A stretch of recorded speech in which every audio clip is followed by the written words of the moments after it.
আসসালামু আলাইকুম।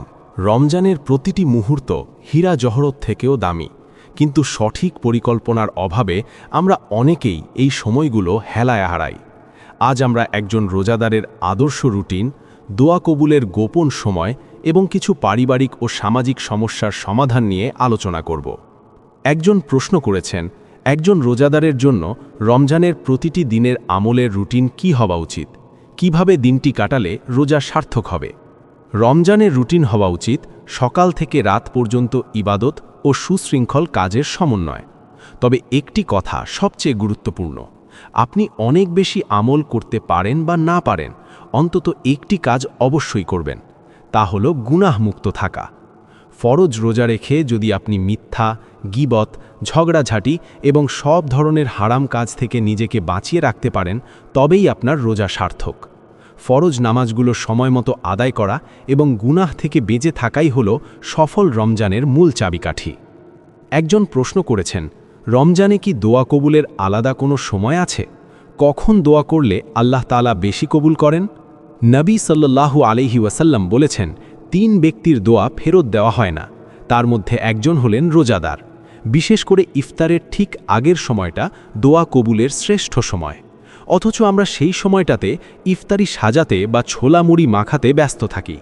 উচিত হল ইফতারের অন্তত ১০-১৫ মিনিট আগে সব কাজ শেষ করে কায়মানো বাক্যে আল্লাহর কাছে দোয়া করা। একজন প্রশ্ন করেছেন, রমজানে আল্লাহর কাছ থেকে গুনাহ মাফ করারও সবচেয়ে বড় মাধ্যম কি? কিভাবে চাইলে সব গুনাহ মাফ হবে? ক্ষমা পাওয়ার প্রধান শর্ত হল অনুতপ্ত হওয়া। আপনি যা করেছেন তার জন্য মনে মনে লজ্জিত হয়ে আল্লাহর কাছে তওবা করুন। বিশেষ করে ভোর রাতে সাহারির সময় এবং ইফতারের আগ মুহূর্তে চোখের পানি ফেলে দোয়া করুন।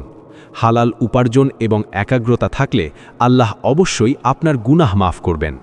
একজন প্রশ্ন করেছেন, স্বামী আদেশ করলে কি নিজের অসুস্থতা সত্ত্বেও শ্বশুর শাশুড়ির সেবা করতেই হবে? এক্ষেত্রে ইসলাম কি বলে? ইসলামে ভারসাম্য রক্ষা করা হয়েছে। মৌলিকভাবে স্ত্রীর ওপর শ্বশুর শাশুড়ির সেবা করাকে ফরজ বা ওয়াজিব করা হয়নি। তবে স্বামীর প্রতি ভালোবাসা ও শ্রদ্ধার খাতিরে তার বৃদ্ধ বাবা মায়ের দেখাশোনা করা একটা মহৎ গুণ। স্বামীকেও মনে রাখতে হবে, স্ত্রী আপনার ঘরে কাজের মেয়ে হয়ে আসেনি, তার ওপর সামর্থ্যের বাইরে জুলুম করা যাবে না। যদি অসুস্থতা বা অন্য কোনো কারণে সেবা করা সম্ভব না হয়, তবে জোর করা অনুচিত। এক্ষেত্রে পারস্পরিক আলোচনা ও মহানুভবতার মাধ্যমে সমস্যার সমাধান করতে হবে। একজন প্রশ্ন করেছেন, কোনো বেনামাজি ব্যক্তি কি মৃত ব্যক্তিকে গোসল করাতে পারবে? যদি কোনো বেনামাজি ব্যক্তি মৃত ব্যক্তিকে গোসল করায়, তবে গোসল আদায় হয়ে যাবে। তবে একজন মুমিনের শেষ বিদায়ে দিনদার ও পরেজগার মানুষদের অংশগ্রহণ করাই বাঞ্ছনীয়। এটি একটি সামাজিক দায়িত্ব বা ফরজে কিফায়া, যা যে কেউ আদায় করলে আদায় হয়ে যায়। একজন প্রশ্ন করেছেন, বর্তমান সময়ে অনেক বাথরুমে কমোড ও অজুর জায়গা একসাথে থাকে, সেখানে অজু করার বিধান কি? বাথরুমে অজু করা জায়েজ, তবে অজুর শুরুতে বিসমিল্লাহ বলা সুন্নাত। যদি কমোড এবং অজুর জায়গার মাঝে কোনো পর্দা বা আড়াল না থাকে, তবে মুখে বিসমিল্লাহ না বলে মনে মনে পড়া উচিত, কারণ অপবিত্র স্থানে আল্লাহর নাম নেওয়া মাকরুহ। সম্ভব হলে অজু বাথরুমের বাইরে করা উত্তম, আর ভিতরে করলে এই আদবটি রক্ষা করতে হবে। একজন প্রশ্ন করেছেন, কাউকে কালো জাদু করা হলে তা বোঝার উপায় কি, আর এর প্রতিকারই বা কী? কালো জাদু একটি বাস্তব সত্য, যা মানুষকে শারীরিকভাবে ধ্বংস করে দিতে পারে। যদি দেখেন কোনো কারণ ছাড়াই কেউ দীর্ঘ সময় অসুস্থ, চিকিৎসায় রোগ ধরা পড়ছে না, কিংবা কোরআন তেলাওয়াত বা আজান শুনলে চরম অস্থিরতা বোধ করছেন, তাহলে ব্ল্যাক ম্যাজিকের আশঙ্কা থাকতে পারে। এর সমাধান কোনো ভণ্ড কবিরাজ নয়, বরং কোরআনি রুকিয়া বা ঝাড়ফুঁক, সূরা বাকারা তেলাওয়াত করা, সকাল সন্ধ্যার জিকির এবং নির্ভরযোগ্য কোনো আলেমের পরামর্শ অনুযায়ী আমল করাই এর সঠিক পথ। একজন প্রশ্ন করেছেন, স্বামী কি স্ত্রীর কথা শুনতে বাধ্য? স্ত্রীর অধিকার এখানে কতটুকু?